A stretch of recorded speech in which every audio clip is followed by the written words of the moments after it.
Bonjour, ici Message Lumière de la famille Myriam. Bienvenue à toi aujourd'hui, en ce samedi saint. On est dans l'attente de la résurrection de notre Seigneur, avec l'Église, avec Marie. On demeure dans la prière, dans le silence. Jésus est fidèle. Par contre, j'ai trouvé, même si on n'a pas d'évangile aujourd'hui, j'ai trouvé un beau texte, une homélie ancienne pour le samedi saint. C'est très touchant. Peut-être l'as-tu déjà lu à l'office des lectures, mais laisse-moi te partager ce merveilleux texte. Que se passe-t-il? Aujourd'hui, grand silence sur la terre, grand silence, et ensuite solitude, parce que le roi sommeille.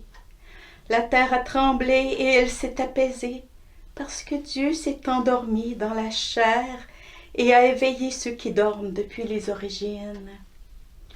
Dieu est mort dans la chair, et le séjour des morts s'est mis à trembler.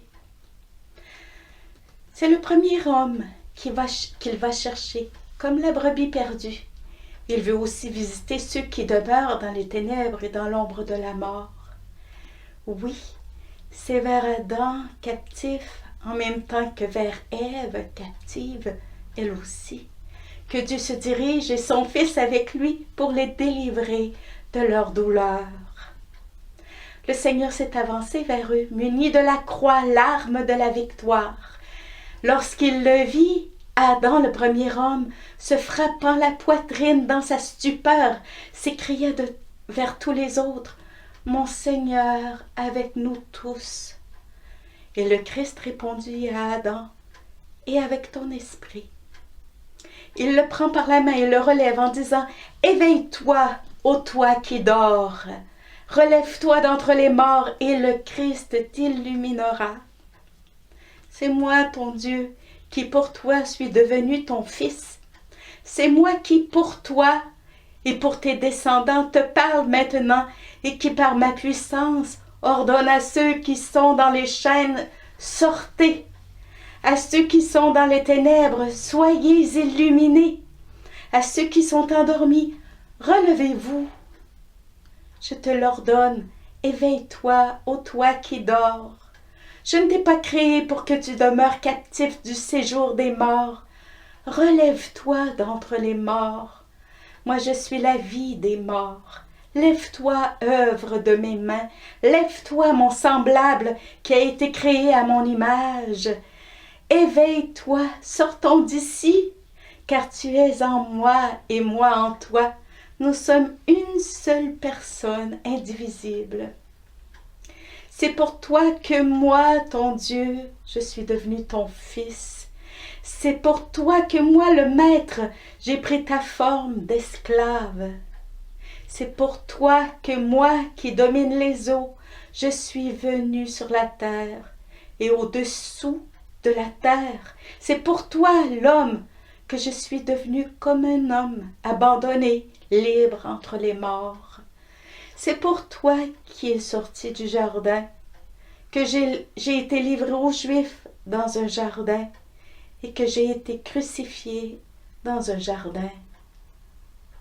Je me suis endormi sur la croix et la lance a pénétré dans mon côté à cause de toi qui t'es endormi dans le paradis. Et de ton côté, tu as donné naissance à Ève. Mon côté a guéri la douleur de ton côté. Mon sommeil va te tirer du sommeil des enfers. Ma lance a arrêté la lance qui se tournait vers toi. Lève-toi, partons d'ici. L'ennemi t'a fait sortir de la terre du paradis. Moi, je ne t'installerai plus dans le paradis, mais sur un trône céleste. Je t'ai écarté de l'arbre symbolique de la vie. Mais voici que moi, je suis la vie. Je ne fais qu'un avec toi. J'ai posté les chérubins pour qu'ils te gardent comme un serviteur. Je fais maintenant que les chérubins t'adorent comme un Dieu. Le trône des chérubins est préparé, les porteurs sont alertés, le lit nuptial est dressé, Les aliments sont apprêtés, les tentes et les demeures éternelles le sont aussi. Les trésors du bonheur sont ouverts et le royaume des cieux est près de toute éternité. Quelle beauté que ce texte, d'entendre Jésus discuter avec Adam. Et ça nous donne de comprendre mieux le mystère du Christ dans son incarnation, mais aussi dans son abaissement, dans son humilité. Ça nous donne de mieux comprendre le mystère de la rédemption et de la résurrection des corps. Merci à cet auteur anonyme. Et demeurons avec Marie, avec l'Église, dans le silence, dans l'espérance, dans les prières. Bientôt le Christ ressuscitera. Au revoir et à demain.